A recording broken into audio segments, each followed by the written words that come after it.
Bill Morella. We're going to get started. We started just a couple minutes late to give more participants a chance to join. We're going to have quite a large group here today. Very excited. First thing I'll mention is that this is being recorded, so just wanted to announce that. And welcome everybody. We're excited to make this presentation today. And so without further ado, we'll get started. And try to move off that slide.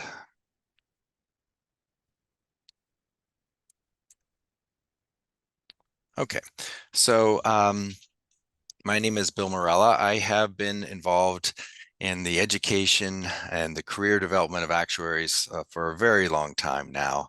I'm currently the CEO of ACTEX Learning, and over the 25 plus years or so, I've assisted literally thousands of actuarial students and professors and hiring personnel. So it's my pleasure to give this presentation. It's one I've given in various forms over many years.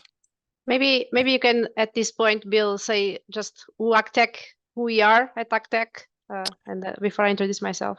Yeah, terrific. So yeah, ACTEX Learning, we are here in North America. Actually the original study manual producer back in 1972. So we've been at it for over 50 years. And, we are now an e-learning company. We publish textbooks, we publish study manuals, video instructions. We work with the various societies on different projects. And so we are still a small company, but we have a network of professors and professionals around the world that we work with to create content. And lastly, I guess we're a benefit corporation. That makes us quite a bit different than a lot of other companies in this space. We use our revenues and profits, and we reinvest them back into our mission, which is affordable actuarial education around the globe. All right. Okay, so hello everybody. My name is Joanna. I'm a mathematician by training. I've grown up in Portugal and studied in France for my PhD. I finished that in 2011. Bill, if you can. You have the, I've taught in many countries, well, in Portugal, in France, in UK, and I've been in US for some years now. And it was here in US that I got teaching actuarial science subjects here at Kansas State. I live in Kansas. And that's how I got involved in actuarial science. And I got to know Bill and ACTEC. And I've been developing content and product development for the last few years. So this is a graph of where people are joining us from today. So we don't have all these people yet in. I think they'll trickle in. And this has changed a little bit since last night. So some people enrolled last night, but I looked at the list. Hi, Joanna. Yes. Yes. I'm not seeing the graph. You're not seeing the graph? No, I'm not sure if I'm unique in that regard. Oh, that's strange. I'm seeing the graph. And Bill is seeing the graph. Can you go back, Bill, and do it again? I'll hit, oh, I see. I'm seeing the graph. Okay, so maybe Gabe is the unique. So, but mainly, so this talk was aimed at people outside the US, and we are expecting that a lot of you are from Ghana or India or from the USA, but with the international background. Some people from Kenya also.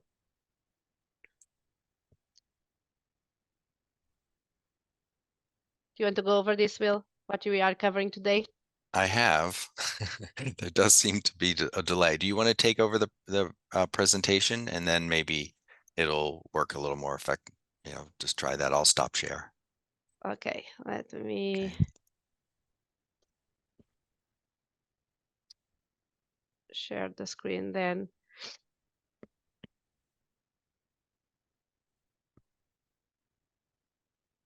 Just a second. Let me close something.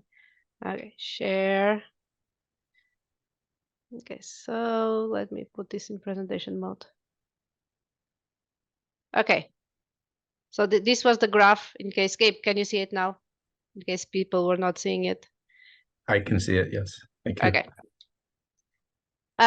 So I can talk about this, Bill. So today we are dividing the presentation a little bit. So I'll start talking about actuarial exam pathways, and then Bill will talk about employment and considerations during the job hunt process, and how to build your brand so you shine in the eyes of recruiters, I guess.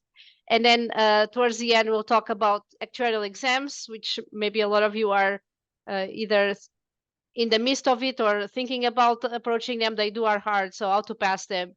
And then I'll talk a little bit about what we do at ACTEC to support students like you. So during the presentation, so just a few things.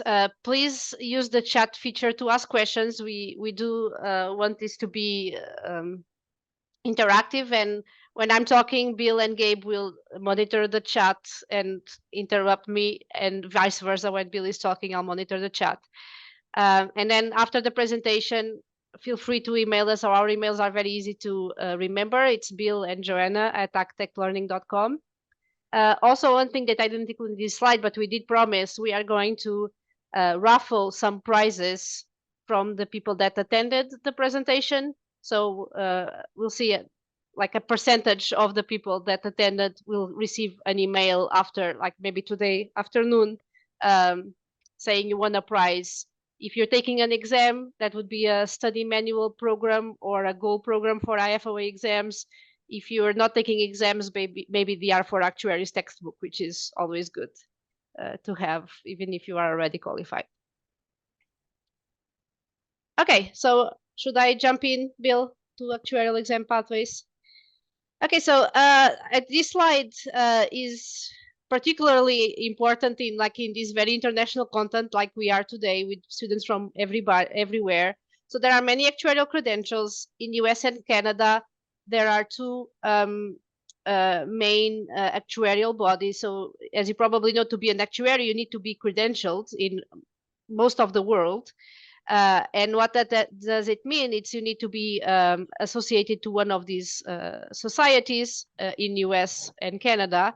In the UK, the main society is the IFOA. So that is the Institute and Faculty of Actuaries. But then in other countries, things are slightly different. So for example, in continental Europe and South America, students take degrees at university that are accredited with their national professional bodies. And then once they graduate, they work for a couple of years and they are a qualified actuary. So that's different in Europe, South America. And other countries have their own governing bodies and sets of exams. So for example, India, South Africa, Australia, China, they have separate exams from IFOA and so on, CAS, even if in some cases they are kind of similar in structure and syllabus. So this slide is mostly to make you aware that there are many different paths to go. It kind of depends where you are also, or where you want to go, right? If you where you want to build a career. A point that I will make is that if everybody could mute themselves when I'm hearing some noise. I think it's Augustine. Augustine, could you mute? Yeah, thank you. I wanted to make a point that the SOA, CAS, and IFOA credentials are very international, and you can take them with you in most of the world. So that's one of the benefits of being credentialed with one of the three big societies, is that they are very internationally recognized, and that recognition is transferable to some extent. Okay, so I just wanted to give you a picture. So this is the IFOA pathway. I'm just going to give you a picture of the three big ones, and they are kind of similar, the three ones. So that's the link to this. This is like a picture from the IFOA website. And the first exams would be these down here, the core 6 exams. The statistics exams, these are the statistics. These are the actuarial mathematics exams, and this one valuation. And then these are the finance and economics. And so for these exams, as I'll talk in at the end, we have study materials at ACTEX. So these are the first 6 exams, this step here. Then you would do the CP exams, which are about actuarial practice. And then you see, well done, you're now associate of the society. So this is like phase 1 to become an actuary. And then in phase 2, which is kind of the fellow level exams, you would specialize in some topics. So you don't do all these exams, you specialize and you take a few exams of these to complete. And then once you complete all, you're a fellow. Okay, but this is a long path. This is not done in a year or two. It's a long path. But again, 2 steps, associate and fellow. Okay, for the SOA, similar thing. So this is the SOA page, pathways.soa.org. And the first exams are PNFM, but then you would do SRM or FEM after PNFM. And these 2 exams are like these 2 here, and then SRM and FEM are these 2 blue blocks here.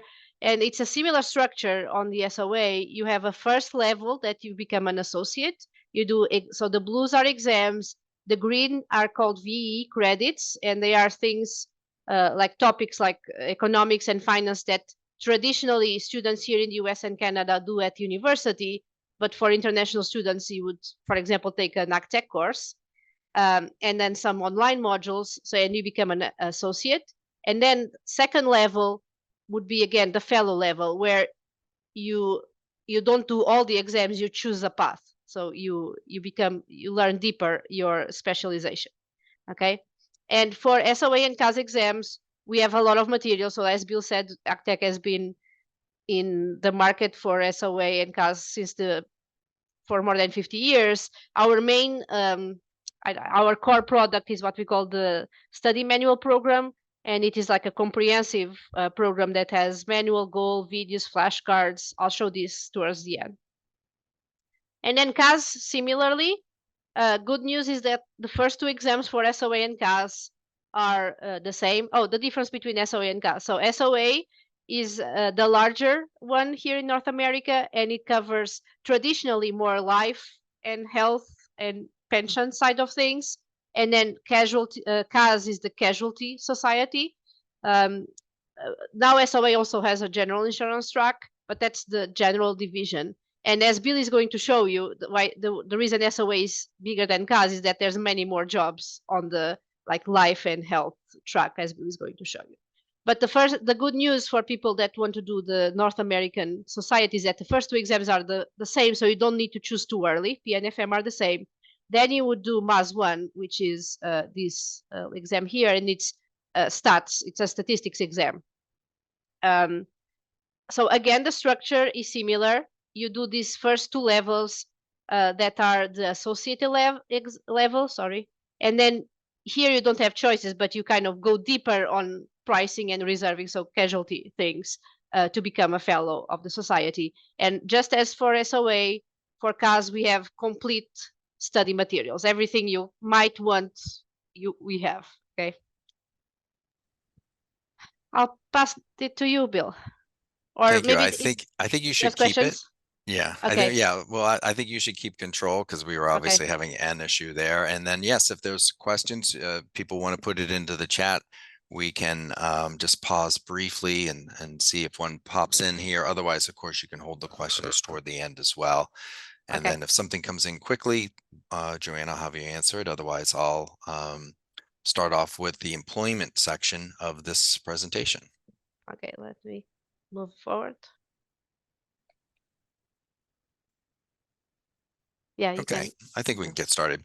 Yeah. So, I think globally, the first job within the actuarial profession is often the hardest job to get. And historically, it's that demand at the entry level is greater than the supply. And so that's generally been the case. Good times are bad, good economies are not. But the profession is so highly sought after that very quickly after you get your first position and start to develop some experience, supply or demand will be greater than supply. And so that's what's makes this such a highly rated profession. All the career, surveys that they do, has it listed extremely high. Sorry, go ahead, Joanna. So once you do get started, as a pre-associate, so you've passed maybe a couple exams, you start to develop experience and skills within that area. And that's where very quickly the supply and demand situation immediately improves. Your marketability to employers dramatically jumps, even with like 1 year of experience. And oftentimes there's a very predictable advancement. You're passing exams, you're getting work experience, maybe you're in a rotational program. So they bring you along at these employers and help develop your career, which also improves your marketability.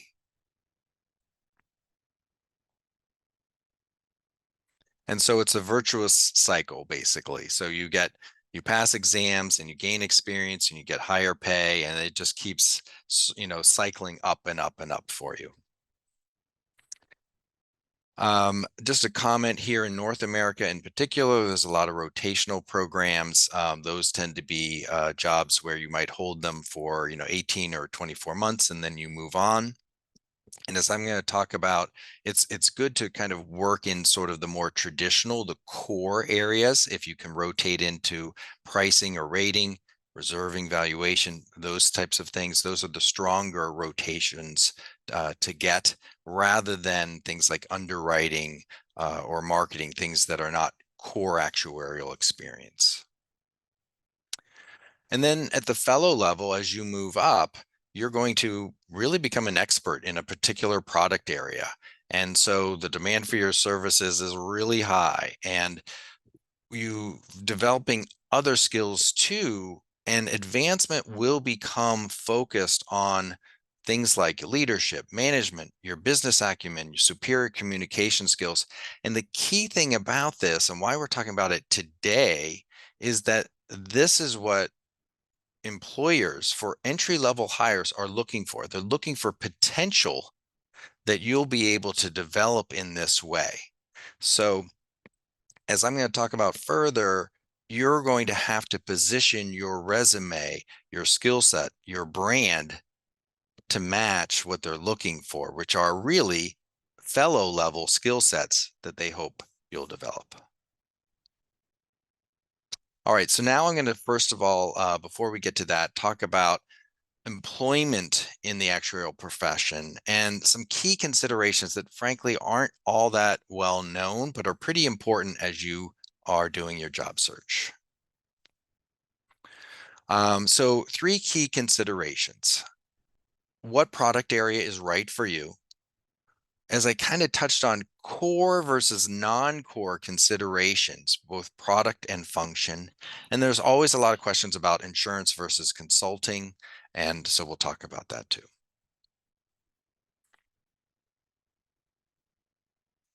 All right. What product area is best for you? So this is the US market, but you could look at your, any country and probably find some, statistics like this. If you have nationalized healthcare, for example, you won't have nearly as many healthcare actuaries, but you'll be able to get a distribution. So what's really important here is that for the most part, whatever product area you start your career in is most likely where you're going to finish it. So if you start as a life actuary, you're going to probably finish as a life actuary. Or if you're a personal lines auto actuary, you'll finish in personal lines. And the reason for that is that actuarial work requires expertise and subspecialization. And it really only stands to reason. But I think early on, you may not realize that. So when you're evaluating, what internship do you take, or, what first job do you take if you have multiple offers, you should be aware that this is, how it works, because as you advance, well, maybe go to the next slide. So the reality is that as your compensation rises, your ability to switch to a different product area declines. And the reason for that is that, essentially they're paying you for your expertise, right?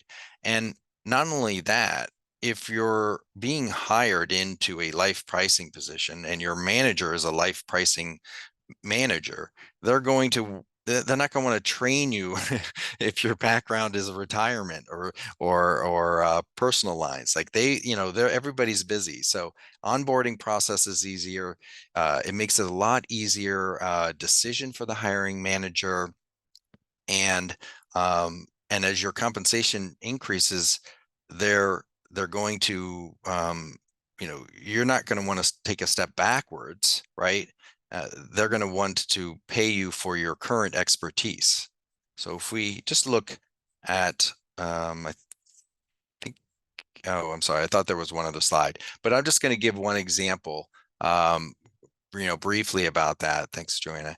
Is just that if you have five applicants for a life pricing job, you're going to probably get, let's say, 4 who are life pricing actuaries, and one of them might be property casualty. Well, I mean, who's going to get the first call? The first call is going to be the 4 that have the pricing skills, right? So that's just the way it essentially works, and that's the way actuarial is. It is subspecialized. So just want to make that point clear. So so very much that's the first bullet here. Experience and subspecialization sort of trump everything else. And when you are so subspecialized, you have to realize that there will be some trade-offs. So this is the US market here again, but you can look at your own markets and try to determine this. Where's the employment? So in the US and Canada, this is actually both, life and health are large sections, whereas things like personal lines are smaller in terms of employment. And so what you find on the casualty side is that you're specialized, you're a little more rare. And so you may find that your compensation is higher, a little bit higher than you might find as a life actuary. They're a little more, there's more of them. There's certainly more retirement actuaries, and their work is not as specialized. So what you may find. Bill, can you explain? We had a question on some other time, the difference between commercial lines in P&C and personal lines, very briefly, because it might not be clear to everybody. Yeah, I'd be happy to. I'll answer that question in just one second. So what I'm saying is that so there's a lot more employers, let's say, for a life actuary than there are for a personal lines commercial actuary. And in that case, you might have to relocate cities here in North America because, well, I'm personal lines, reserving. If I'm not in New York City or Chicago, I might be, sitting in San Antonio, and I want to change jobs, I might have to physically, shift. Whereas if you're a life actuary, chances are there will be more cities where they have a larger pool of employment in your area of subspecialization. So yes, property casualty is often split between 2 different lines of business. Personal lines, that is for individuals, their homeowners, their auto, and maybe umbrella policy, like for risk of a lawsuit if somebody trips and falls, or if you hurt somebody in your car, not just to repair your car. And then on the commercial lines, it's really diverse because it's all kinds of business lines. So there they will have some real industry specific insurance coverages. There are insurance coverages for every type of business, including, from extreme things like nuclear or, nuclear power facilities to restaurants. And so that subspecialization is very high. And so that's kind of where I get to the point of that the P&C actuaries, personal lines or commercial, tend to be more specialized, and especially the commercial lines actuaries. But frankly, their compensation tends to be the highest. How many actuaries do you know who really understand the risks involved in the restaurant industry, for example? So, good question. And so this is just a map here of the U.S., and you can kind of see the geographic distribution of where this employment is. And so, you really have to consider that a little bit. Here in the U.S., if you're a retirement actuary, you have the most geographic flexibility because the jobs are the most similar in every city. All right, another really important thing is are the core products within your area. So core products, as I'm going to talk about on a different slide, are the products where there are the most employers who are looking to hire for that product experience. And then there's core functions.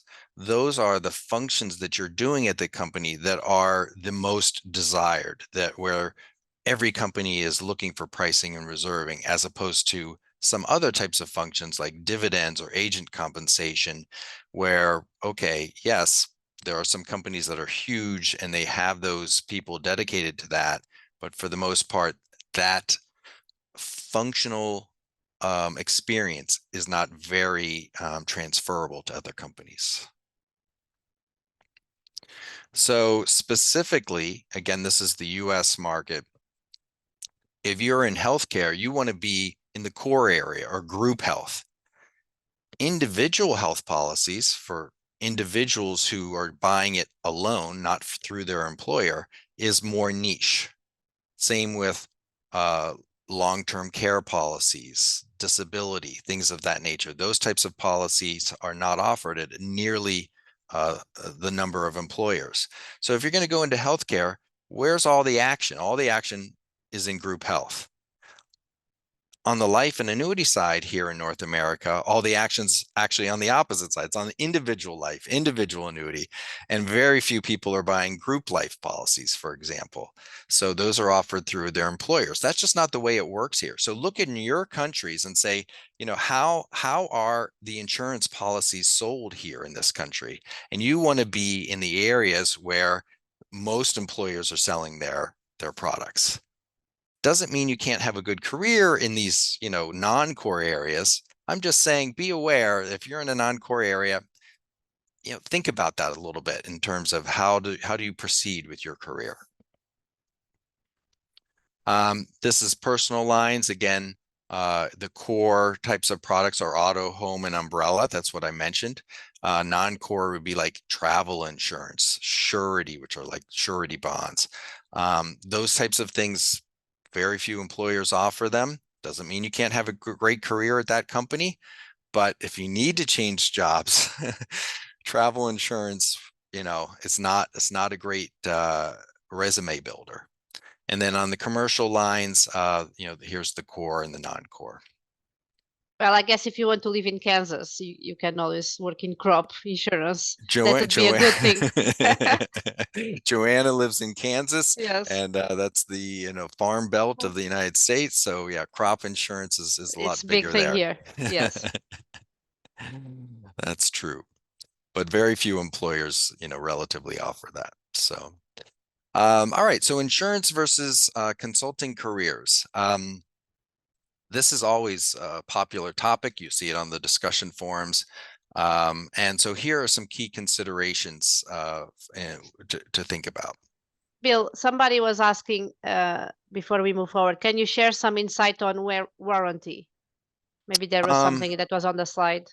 Yeah. Yes. So, if everyone knows what warranties are, like when you buy a washing machine and it's got a 1-year warranty, let's say.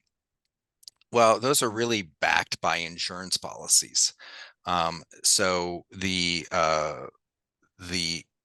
manufacturer of that washing machine will work with an insurance company so that they mitigate the risk of let's say a lot of problems with that washing machine. They have a big recall or something like that. So it's niche, it's non-core. And so that's why I say be aware if you're in these non-core areas, and maybe try to get experience in the core area. Maybe if you are in a zone with a lot of, I don't know, just thinking production like factories and thing, that would be a bigger thing. I don't know. It's not, it's more driven by how many insurers issue those types of policies. Okay. Yes. Yeah. Okay. I hope that answered your question, Rohit. Let's move forward. Can always. Yeah, it says thanks. Okay. Okay, so one more slide, Joanna. Yeah, sorry. So the first thing you have to ask yourself is, do you think you want to work with clients? And that's, I mean, really is just a gut choice. It's like, yeah, I think that sounds appealing. I like the idea of solving their problems, of making, ultimately, because you're going to start really junior, but making presentations as I work up, involved and those could be written presentations. They don't have to be in front of people, but ultimately, sales presentations when you're in front of clients, where you're working with existing clients to find what their possible needs are in the future, things of that nature. That's consulting, right?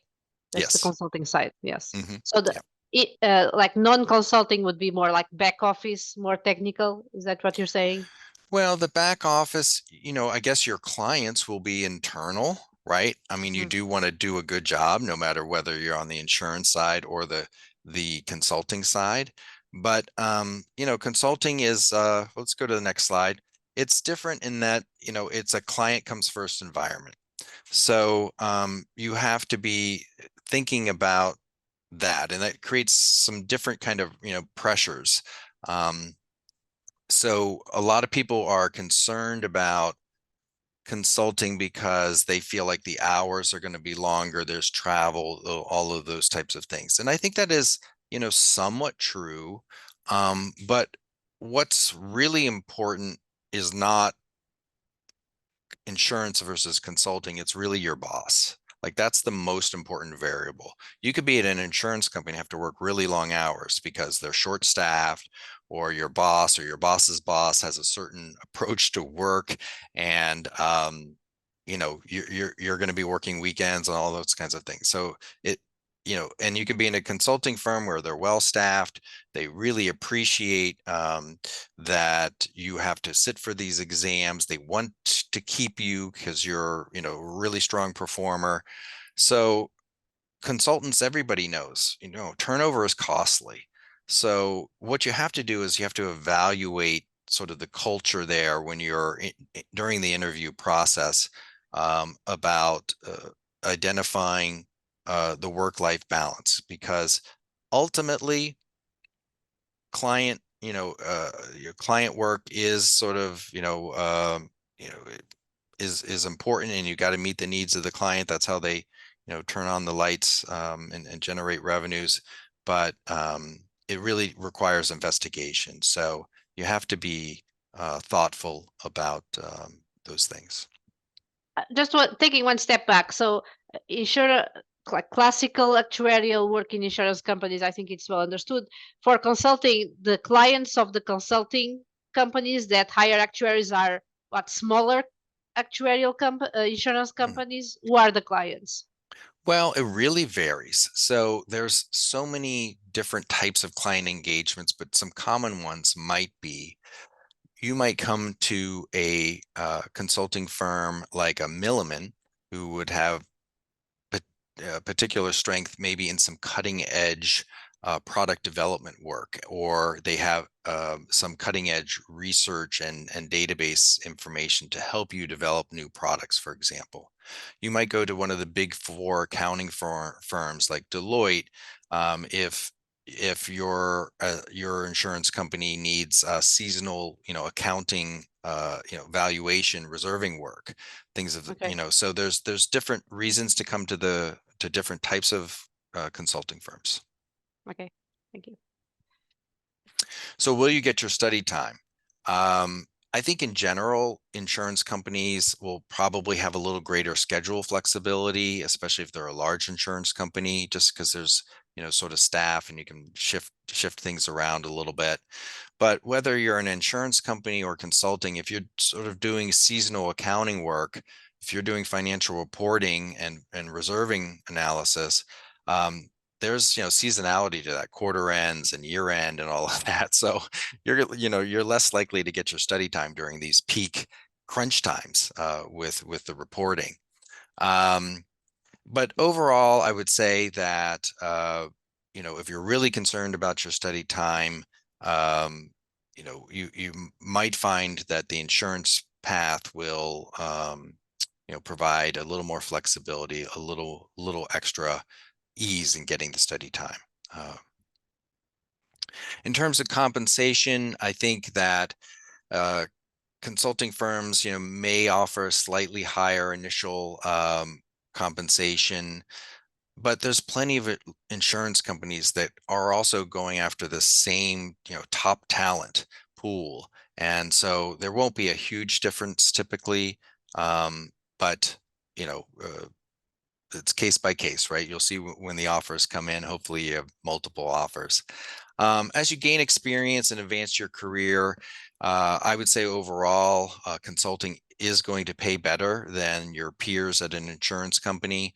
Why is that? I mean, in a lot of ways, it's just that the amount of overhead at a big insurance company is such, that it kind of maybe puts a slight ceiling on some of the compensation as compared to some of the consulting firms.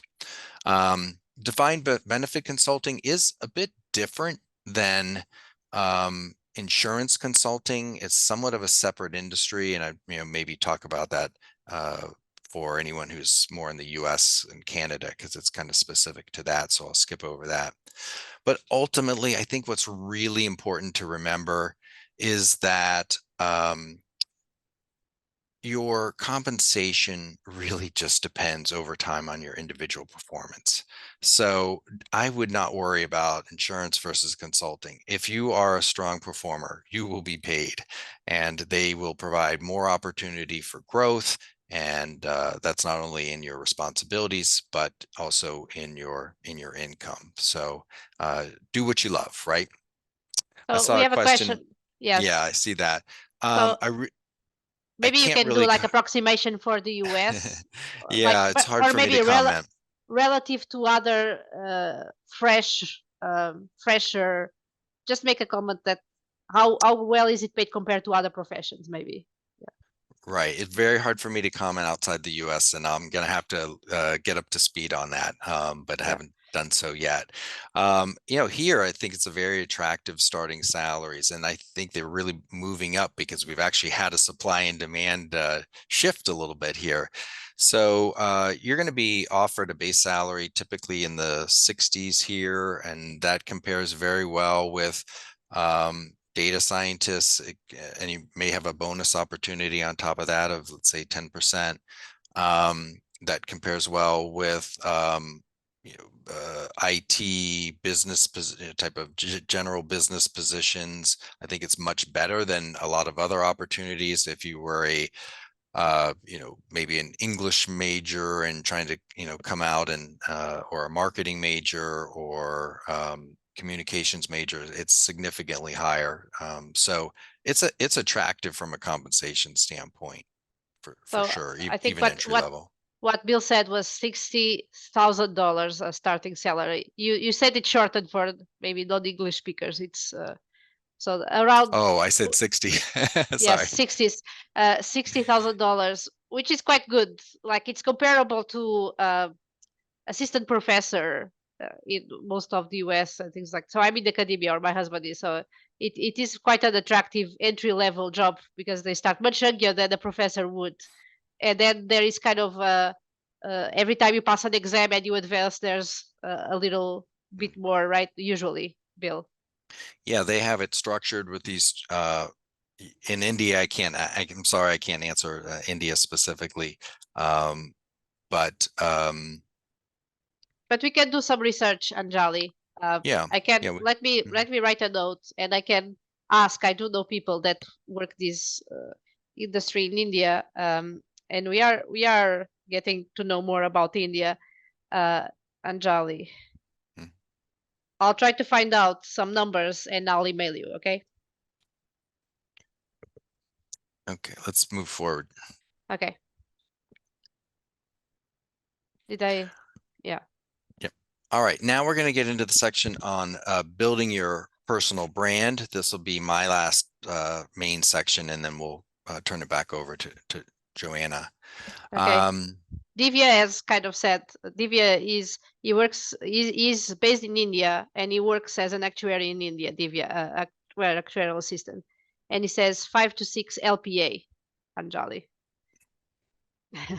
But I can do a little bit more research. I also want to know the numbers for these different markets. How many papers? So I do think the expectation in India is slightly different from in the US. In the US, a starting job would be 2 papers at least, base, maybe a few more. In India, probably more around 5 or 6 papers to start, because that's the baseline is different, because in the IFOA, well, Divi is saying at least 1 or 2 to get like the better jobs. I do know people in India that finish their degree around with 5 or 6 exams, because that's the baseline of an accredited degree. The IFOA gives a lot of credits for exams for degrees like in the UK and Australia, and they would typically have 5 or 6 exams. What So about what we'll try Ghana? to, I Yeah, think we what we'll don't try know. to do, what we'll try to do is try to get this information, and we'll send it out to you. Yeah. We do have plenty of resources around the globe to collect this information. We'll add it into future presentations too, so these Yeah. questions will help us. So part of my point in this building your personal brand is that exams only matter so much. So we'll get into that in a second. Yeah. So there's really 3 steps. There's sort of building your brand. That's passing exams, developing what I call difference-making technical skills, and then pursuing communication and leadership opportunities. So that's building your brand. Then preparing your brand is like getting ready to get it out there. Like you've developed all these skills and passed all these exams. So it's resume, interview, skill development, and really importantly, learning everything you can about the profession, the career, and the product areas. This is where a lot of students fall down, is in their preparation, and it can make a big difference. And step 3 is formulating a search strategy. And again, the second bullet is where a lot of students fall down: executing that strategy and tracking all communication. Everything that you send out, every website that you apply online through, all that tracking. All right, first, building your brand. So there's passing exams, developing difference-making technical skills, and then pursuing communication and leadership opportunities. We'll go to, yeah. So my point is that exams are not enough. I have it listed here as baseline exams. I don't care what country you're in, there's sort of a minimum baseline. And in a lot of ways, what I want to get across today is that pass your baseline exams. Any other exams that you might pass, they're bonus and it's fine. However, it's sort of diminishing returns, right? To use an economic term. So the more exams you pass, with each one, there's diminishing returns. What I'd rather have you focus on are all the things that we talked about earlier that employers are looking for. So these things are, go ahead, Jan, if you advance it. Well, that's the Communication skills, leadership skills, technical skills, and sometimes there's something else that's special about you, okay, and you can highlight that. And again, as I talked about, employers today are looking for these characteristics, these last 4, because they want you to be leaders in the future at their company.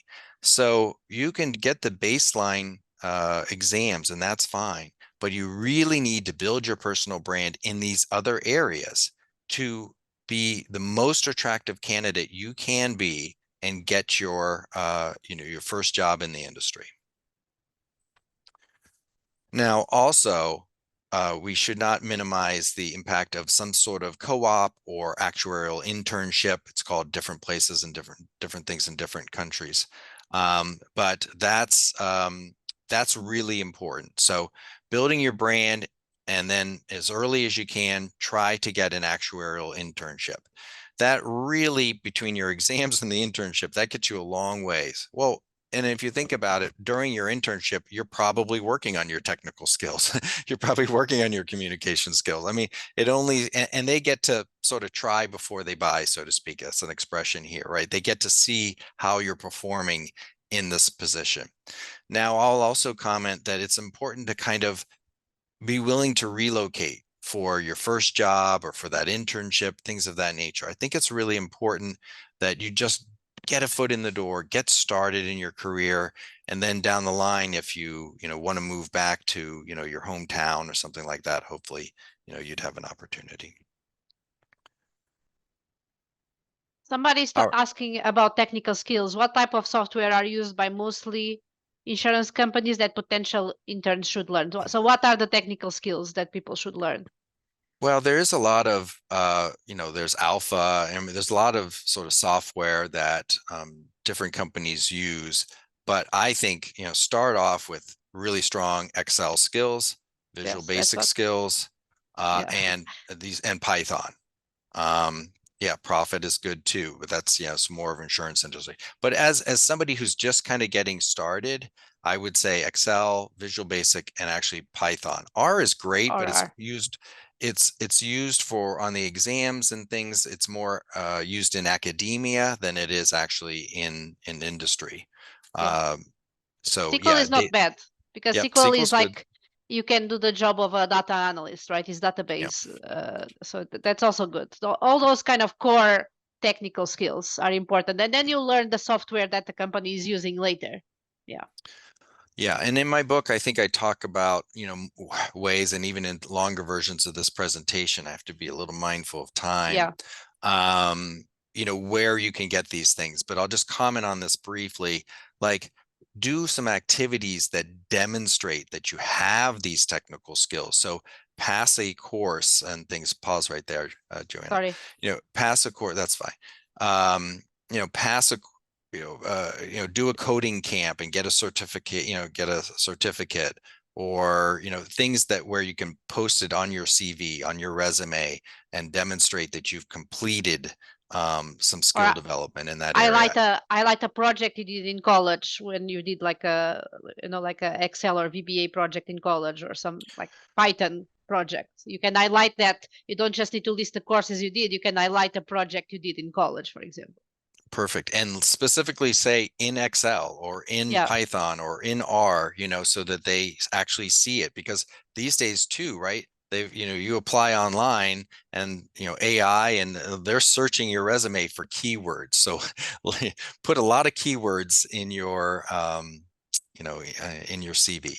So, all right. And I just want to explain, why this is important. And it's that human resource people, hiring people, they're very busy, right? And they're going to get a lot of entry-level resumes. And so in this case, I have six resumes, and they're going to basically kind of quickly put them into different piles.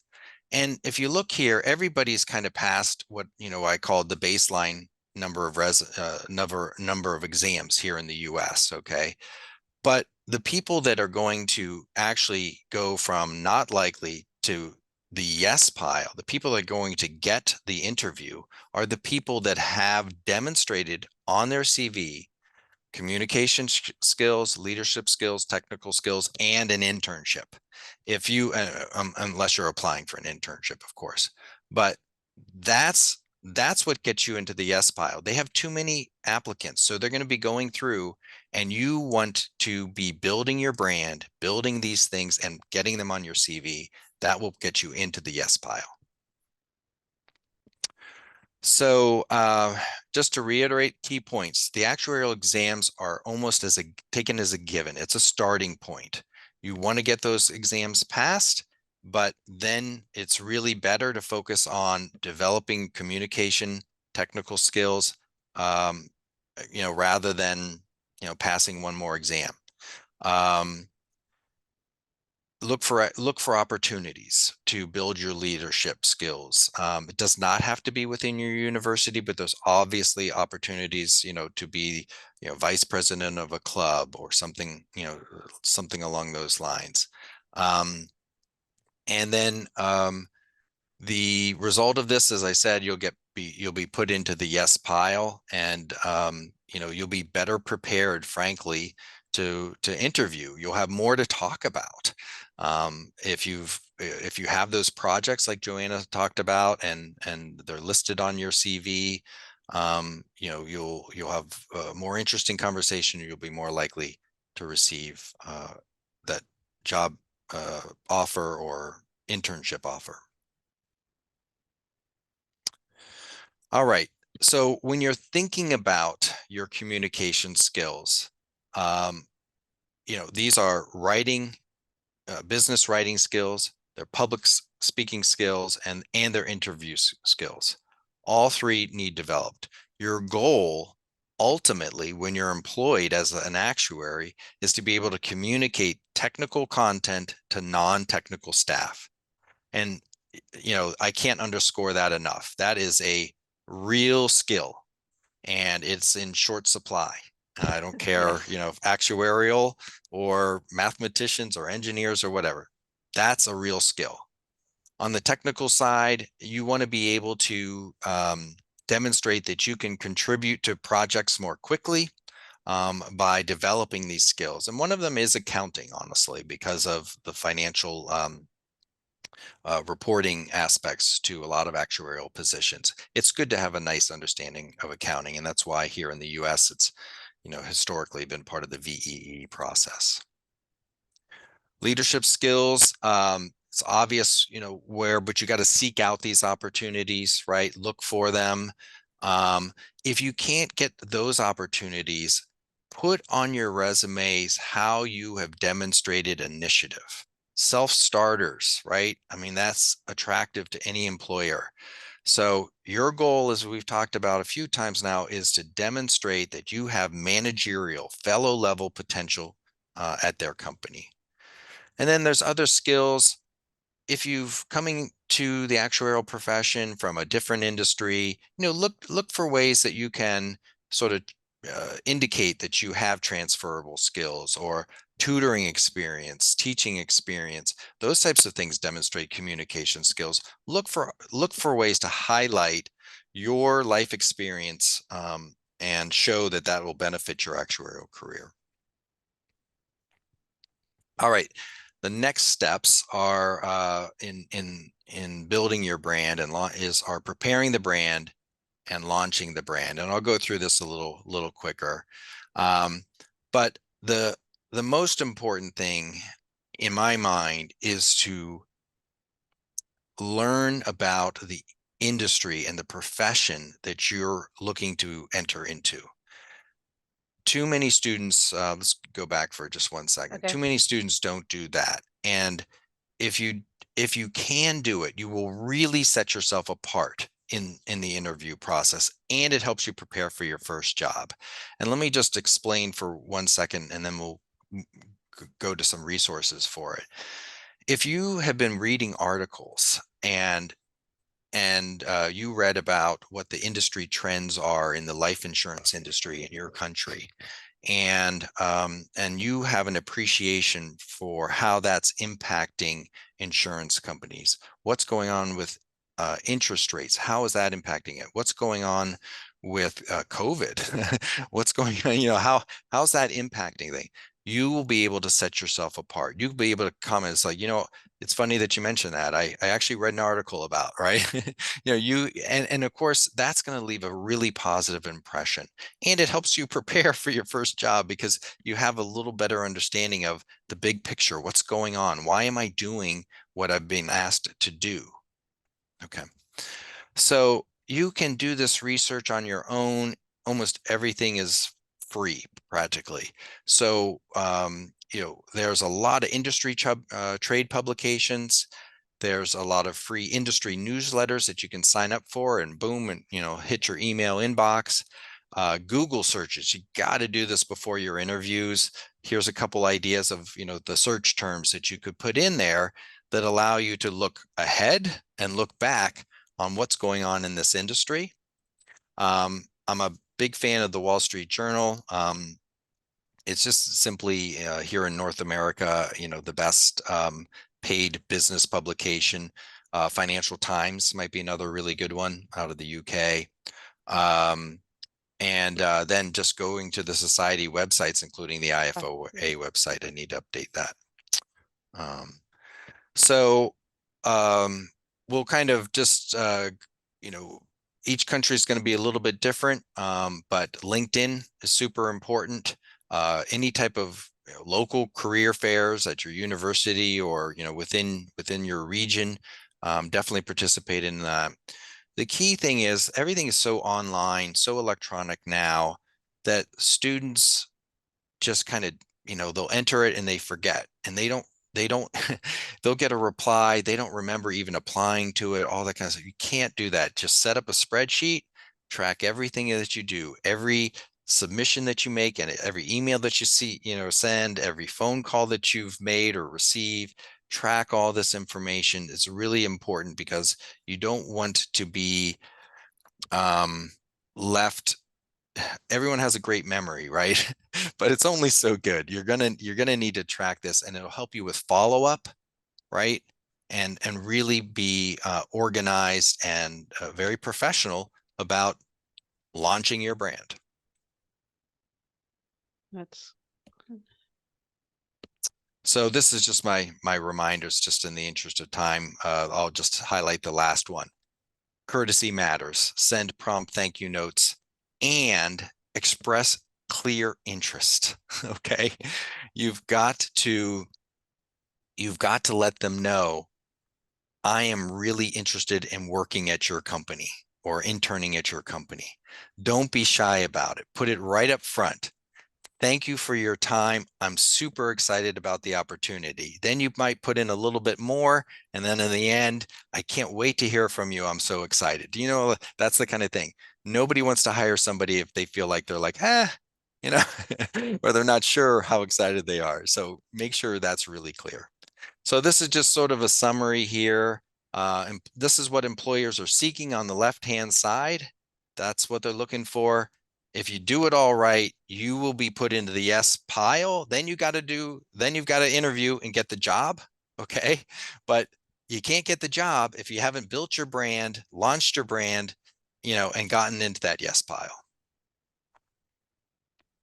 So nothing is guaranteed in life, but as you continue in your career, not just early on, if you continue to invest in your personal brand, if you think proactively and thoughtfully about what my next step should be, how do I develop my personal brand, my skill sets, my communication skills, my managerial skills, it will lead to more opportunities, which will just help build your personal brand. You'll get more experience. It's, again, the same virtuous cycle that we talked about earlier. And yeah, I did recently put out a book just a few weeks back. All of it is covered in the Actuarial Career Getting Started. It's free, by the way. These are all free, everything here. So this book is free on this website. We do have a few questions that before I move to the next session, we should answer. So Sanjali, you were asking what can one do to stand out from other candidates for an entry-level job. So that's what Bill was saying, is that those extra things that are not exams. It's kind of be really strong in communication and leadership, and maybe like something other that is special about you, and being able to highlight that in your CV. So it's kind of Bill, I think my understanding of what you're saying is that like some things are kind of the same for everybody, right? Everybody has passed these exams, and you need to do that to be considered. But then where you shine and where you make yourself difference is in the rest of these, in these other colors, the green, the blue, and the yellow, because that can be different. Yeah. But they're still going to bring 5 people in for that one job. Yeah. And that's where, if you've learned about the industry and you've learned about the profession, you've done your homework, you've done those Google searches and read those articles, that's how you get the job. So Yeah, it's great to be invited in, but you want to get the job, and you can really impress people with your initiative and your you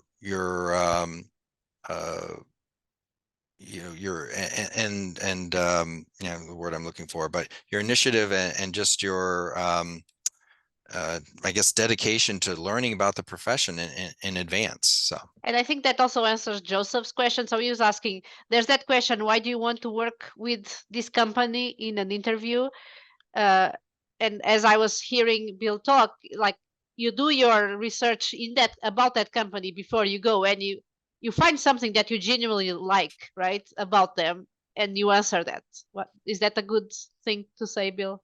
absolutely. I mean, I guess I should, it's, you know, if you're walking in, I should put that on here. But I mean, of course, if you're interviewing at a company, you have to Google them and find out what's going on, the good or the bad, right? I mean, if the company's having issues, you should be aware of that too, because they might, you know, it might come up.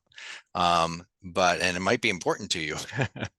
And it's, the other thing is that maybe I should add more on is that you need to have, when you're actually interviewing, you need to have an agenda. And so there are probably 5 points that you want to get across in that interview. And one of them is going to be that you know something about the company, and that's why you're here. You're excited about working at the company. One is that you know about the industry and the profession, and you know that's why you're pursuing it. And then it's probably about, how do I demonstrate my communication skills, my technical skills, like those types of things.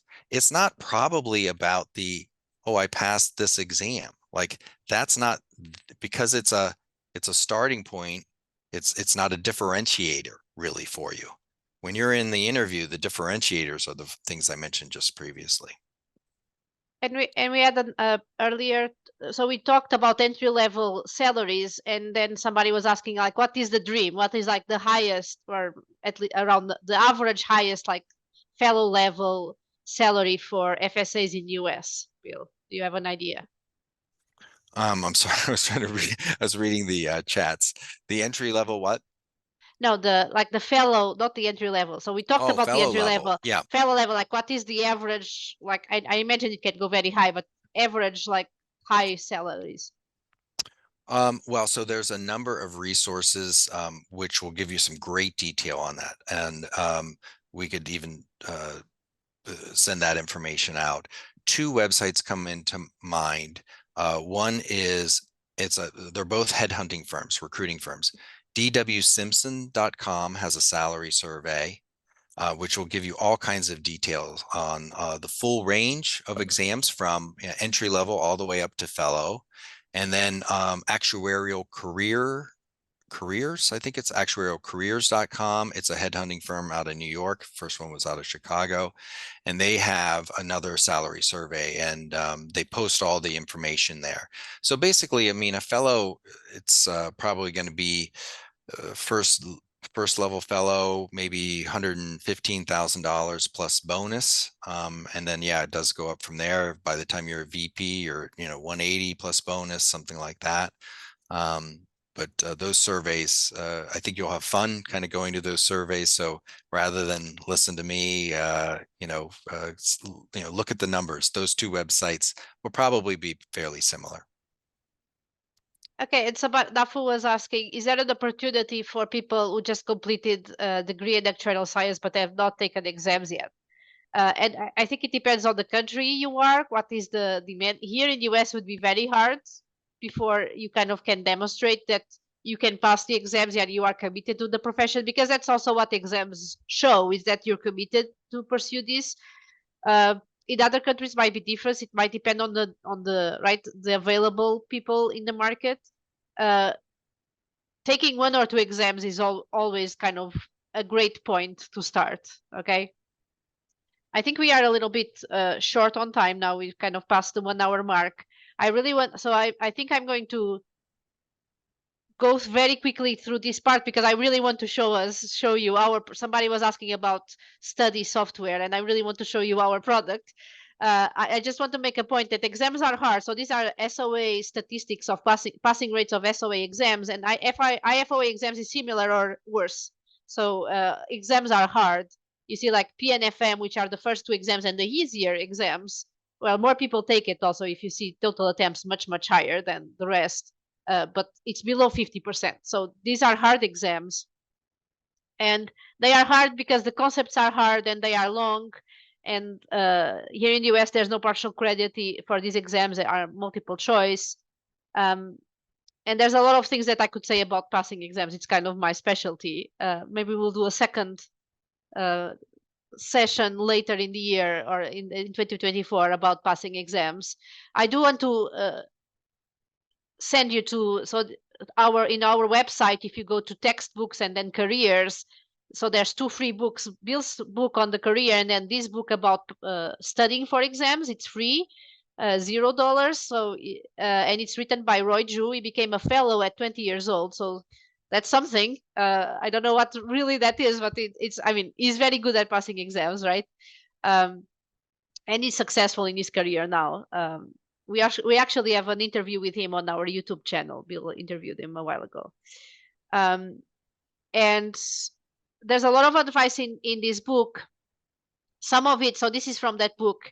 It's about studying the right way, kind of deep learning, asking questions and being able to work through the derivations and using different techniques, not just sitting and reading and things like that. But one thing that I really liked about this, it's something that I always told my students when I was teaching. It's this Feynman technique. Feynman technique is kind of being able to explain what you think you know. So it's this thing, the person who says he knows what he thinks but cannot express it usually does not know what he thinks. So it's being able to express what you know, either in writing. Sometimes that means rewriting in your own words what you just learned. But even better than writing is explaining it to somebody else. So when you need to speak out loud, I'm not a brain scientist, but I've seen it happen many times. Then, like my students, when they were asking me questions, they didn't understand something, they couldn't do it, and they are asking me the question, and by the end of asking the question, they got it. They don't even need me. So sometimes they do need me to explain, but just the process of saying things out loud really helps the brain making connections. You see that in, like, with professors a lot, like people that do research, just going and explaining things to somebody else helps really understand things. So there's a lot of like small tips like this in this book that I would advise people to look at. So I do want to jump to about ACTEC. So ACTEC Learning, we have a multitude of things, like we exist to help people, students pass exams and professors teach and actuaries learn. So that's why we exist for, and we are very passionate about it. So check our website. So this is our ACTEC website. You just browse. So if you're doing SOA path, you can see the exams. If you're doing IFOA paths, you can see the exams here. Just browse it. And we have a lot of material. So for example, so currently for on the IFOA side, we cover these first 6 exams. Let me show you the IFOA page. We have materials for these first 6 exams, and we don't have complete like study program for IFOA exams yet, but we have this software. Somebody was asking me about software. It's called Goal, and it's a database of questions.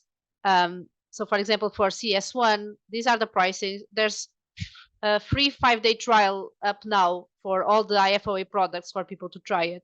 But it's more than 1,700 questions for the CX1 exam with detailed solutions.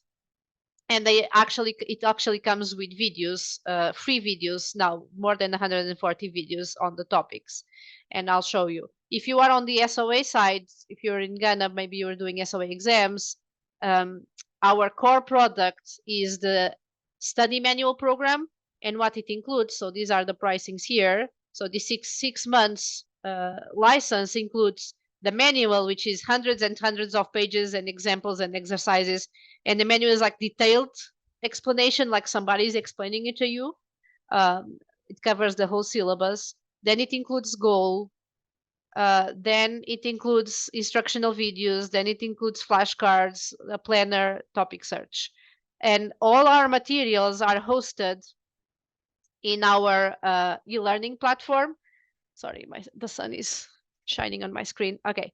Our learning platform is called Actuarial University. So when you buy any of our products, you get a key code, and then you come to this website, actuarialuniversity.com. You enter your key code here, and then your products will be hosted here, all your digital products. So for example, let's start with exam P maybe. For example, when you buy the P study manual program, you get the manual, you get goal, you get the flashcards, the video library, and you can access each individual product up here. And then they are all connected via keywords. So for example, for P, you might be studying Bayes theorem.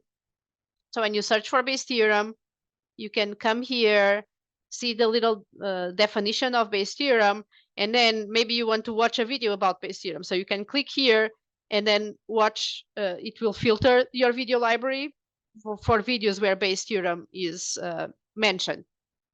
Then you can, or you prefer to go to your manual. So you come here and you go to the manual and you go to the page where Bayes theorem is introduced. Okay, so this is how the manual looks like.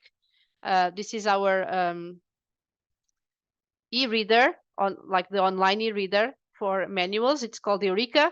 You actually, for the manuals, you can have an app on your phone or on your computer, and the manual downloads, and you have offline access to the manual in your computer or your phone to study. Okay, like protected. And you see in the manual also there's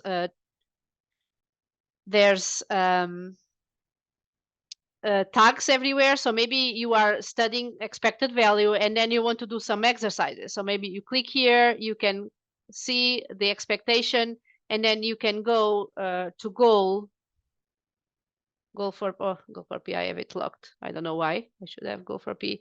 And you go to goal and do a session on expected value. It was up above. Sorry. Yes, that what might be the old goal for P. Yeah.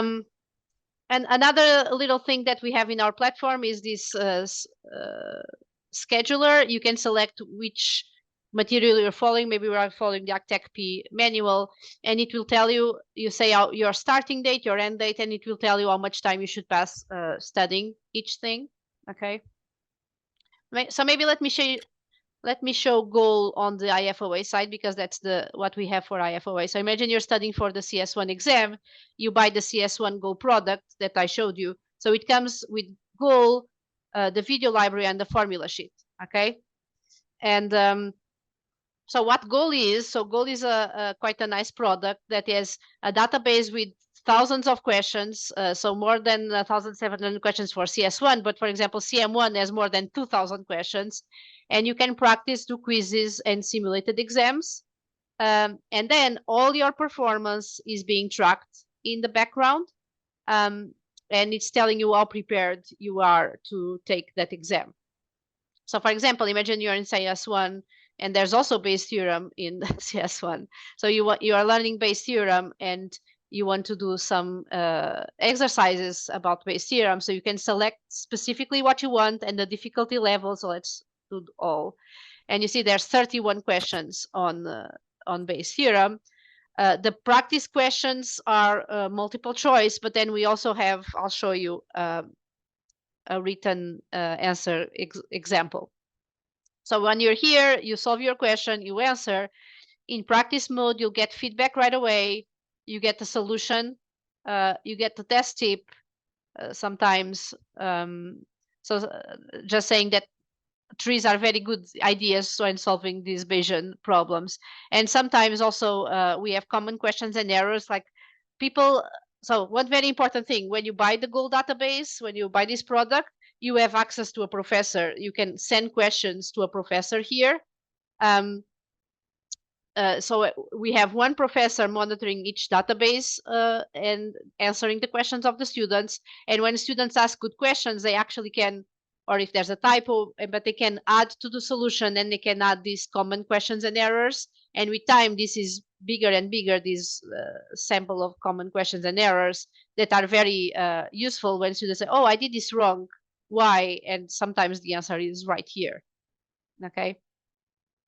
Other things you can do. So this is the integration thing. So you can click. So this question is about Bayes theorem, conditional probability.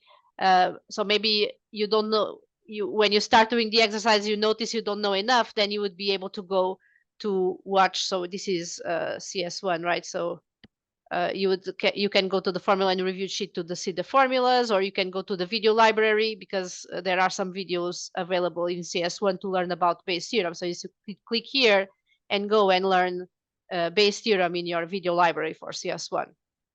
And then you can continue doing your session because this opened in a different window. You can also flag a question to review, write personal notes. So it's quite a comprehensive database. And then we can update our goal score, and it will track what you did correct and did wrong in each area. For exams, because CS and CM exams are still written answer, what we do, so if we start an exam, you see this, you have like a questions in the same style that you would have in the IFOA exam, and you solve them in your little Word document like you will need to do in the exam, right? And when you get to the end, what happens, I wanted to show you how you practice for exams here. You submit, okay, score, and then you go back and you see you have detailed solutions, and then you say, okay, I got this first part, but I didn't get the second part, and you self-score yourself against a detailed rubric. And by self-scoring, then your performance is still being tracked in goal score, okay? And we also have paper B questions in the database. Let me show you. So you see for each section, let's say, for example, statistical inference, we have one section with simulation here, and then we have paper B questions, paper B simulated exams also. Okay, and we have data. You can download the data and then run it in R. Okay. So that's what we have for IFOA now: goal, video library, and formula sheet. Flashcards are coming soon for a lot of the IFOA exams. And then the next step will be the manuals, which will also come at some point next year. So this is our database. Did I forget to mention something, Bill? I'm very aware of time, so maybe we can turn to some of the questions. Yes, I think I'll just kind of comment again. As a benefit corporation, one way that we try to keep costs down to the students, because affordability is central to our mission, is, as Joanna pointed out, we have, what was it, 140 videos for that one exam, but we need to have, there's more that we want to finish it. And so what we do is we just offer those for free. At some point, when we have a complete set of videos for that particular exam, then the pricing may change. But in the meantime, we try to just offer things as much as we can at either a very affordable price. And I know this may look as high to you, but when you compare it to competitive products, it's quite affordable and it's really robust. So we see that there's a lot of value there. So in a lot of different ways, we try to provide free or discounted or just affordable materials. So as you see here in the CS1, for now we are selling just goal, but goal come with the videos we have now. In the future, there will be like a more expensive goal with videos product when the videos are complete. For now, the videos are here and are free. So, but keep an eye on this page, ACTEX Learning/exam/CS1 or /IFOA, and you'll see what comes for the IFOA.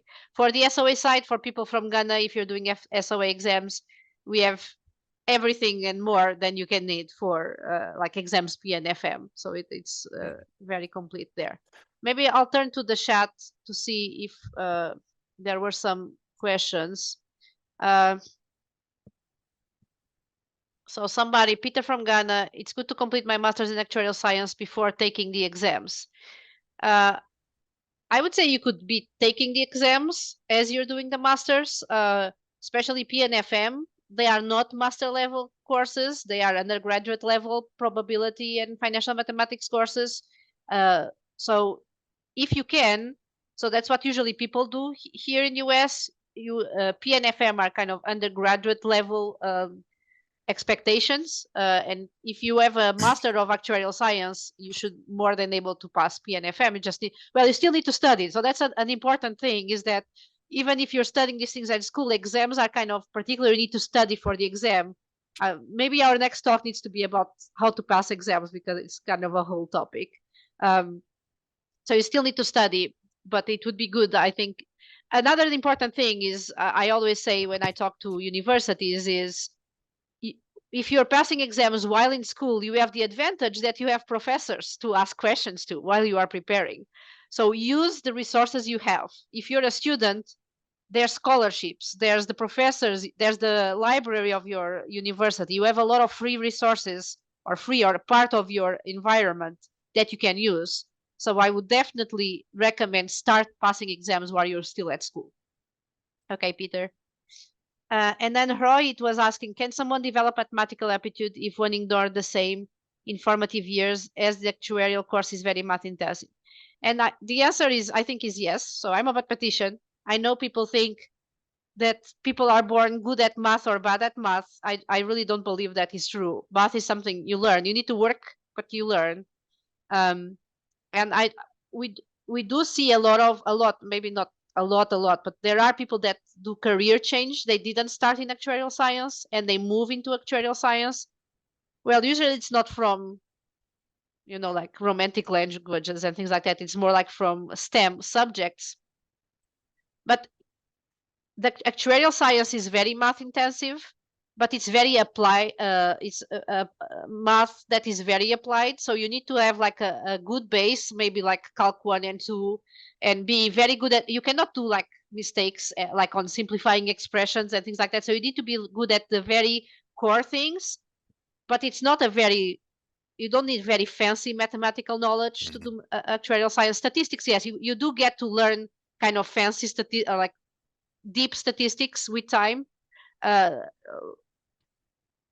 But I would never, unless you are 95 years old, maybe that's a little bit too late to switch. But otherwise, I wouldn't say it's never too late to learn math. I think people get kind of stuck that you're either good at math or bad at math, and then it's too late. Especially, I imagine you are on your 20s. In your 20s, it's not too late to do anything, right, Bill? I completely agree. And, you might want to start with like on the SOA side, or even IFOA, like more the financial mathematics. That's, the easier math compared to even probability. So I would recommend starting there, see how you do in that regard. Okay, I hope that answered. And then we have Ofusu Gideon from Ghana is asked, is actuarial science only limited to insurance companies? And also, how many papers am I supposed to write to be an actuarial scientist? Well, maybe I'll take the first one. You can take the second one. It's not limited just to insurance companies, but it is predominantly insurance companies. And so there are, and again, I talk about this in the book a little bit, but it kind of almost gets down to that core versus non-core. And this here in North America, I know the SOA in particular has tried to get their, ASA and FSA credential more broadly valued at companies outside the insurance industry. And they did have success with benefits consultants. Because that work is not super actuarial, like that type of reserving work and things, but it is. But they really have not been able to successfully outside of benefits consultants, and that has a long history of hiring actuaries. But if you go to a company like a Microsoft or General Motors or things of that nature, you're immediately sort of doing non-core functions, and your boss is likely not an actuary. And as a result, he or she is not going to place the same value on it, and they're going to be like, why do you want study time? All of those things. So when you move up in that company, you'll probably very quickly you'll use those skill sets that you've learned, those analytical skill sets, in a myriad of ways, but they're not going to be valued at that employer. And so your success at that employer will be based on something else other than your actuarial skills. But I do think that in other countries, especially like in Asia, there's like the finance industry does hire actuaries, like derivatives, like the derivative products, investment portfolios, things like that. So there is it. I think it depends a little bit on the country, because bank and finance might hire actuaries more in some countries than other countries, depending on tradition and yeah. That's true here in the U.S. too. That it's a closer cousin than General Motors. Yeah. But you're competing against MBAs and other quants who haven't studied actuarial science, but they're really good at asset modeling. And so you can be really strong asset modeler and not sit for a single actuarial exam. So I think my point still holds there. So there are actuaries that, I don't know if there is today, but typically there's, some at Goldman Sachs and Morgan Stanley, but there's like 2.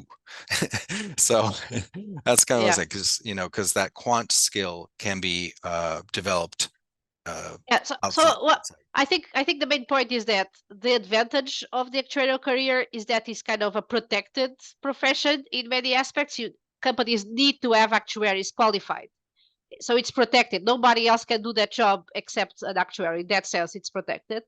But on another aspect, because it's so much quant and analytic, if you started that career, you also get a lot of flexibility if you want to move to non-actuarial careers. You see, so it like these first exams are important also, even if you are not sure you want to be an actuary, it kind of gives you the skills and shows how good you are to other industries. I think that's a good point.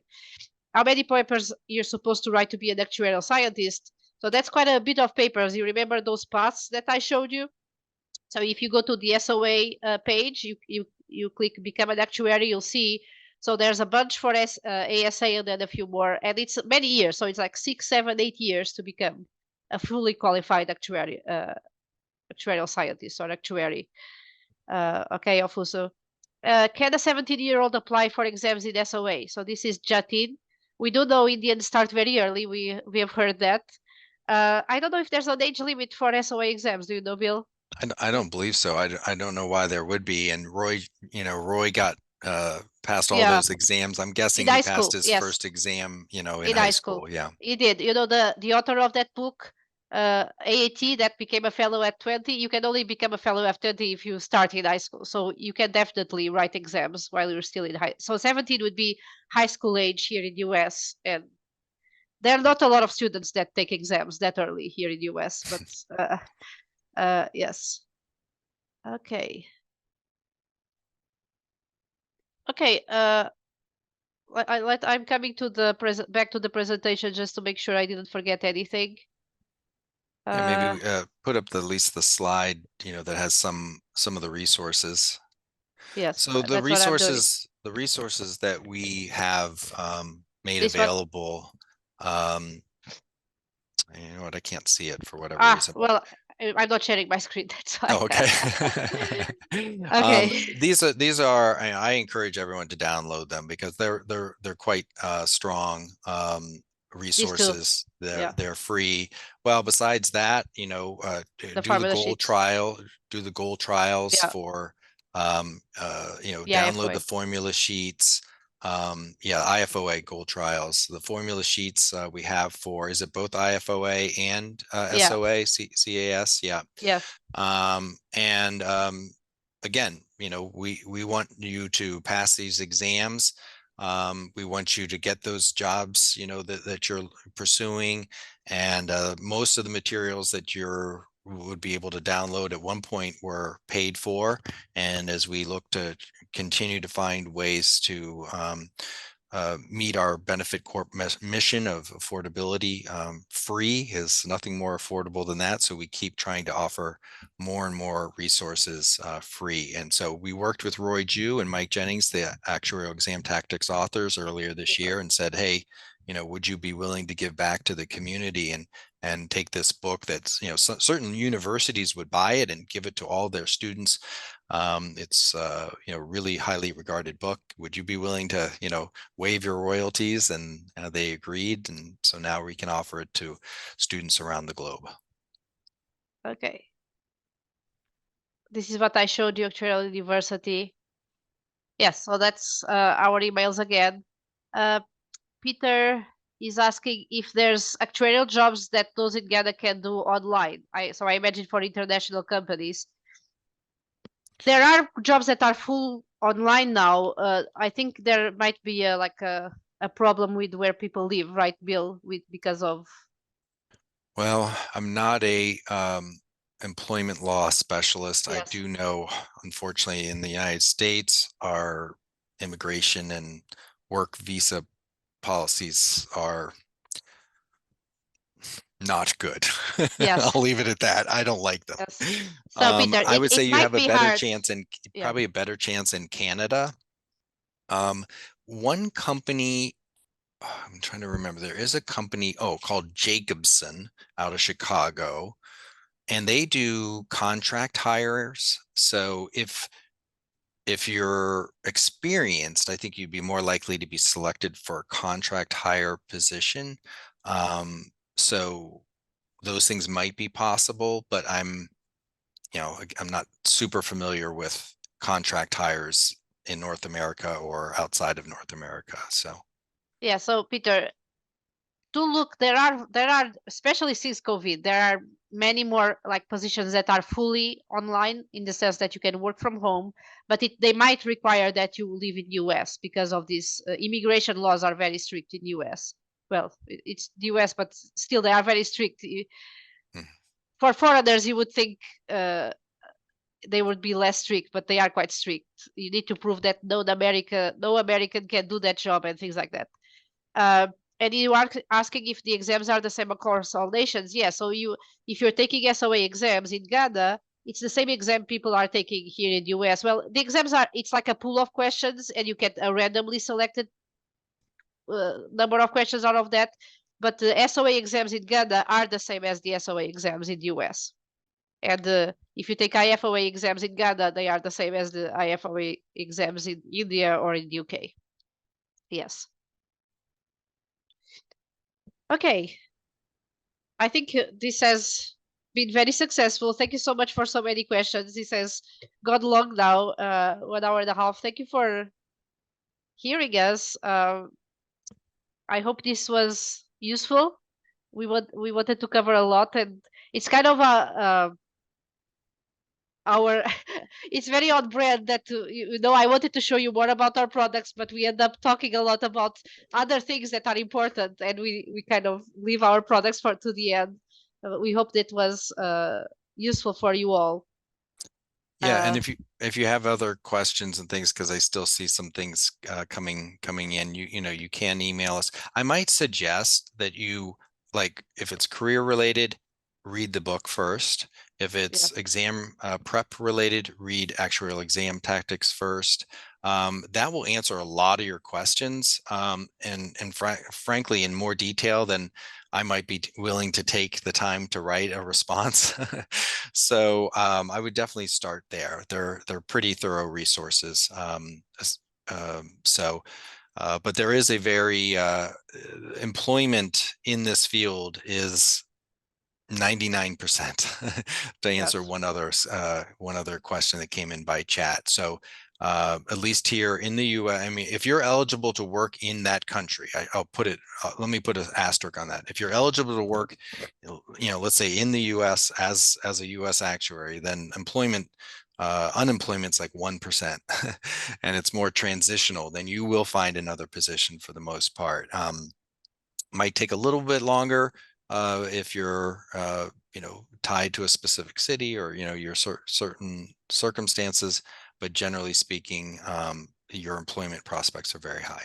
But what I want to add that one reason we selected to do this talk and targeted people in Africa and India is that we have been working very closely with the institutions like the Nigerian Actuarial Society and the Academy of East Africa in Africa, and a couple of institutions, the IFOA and other institutions in India.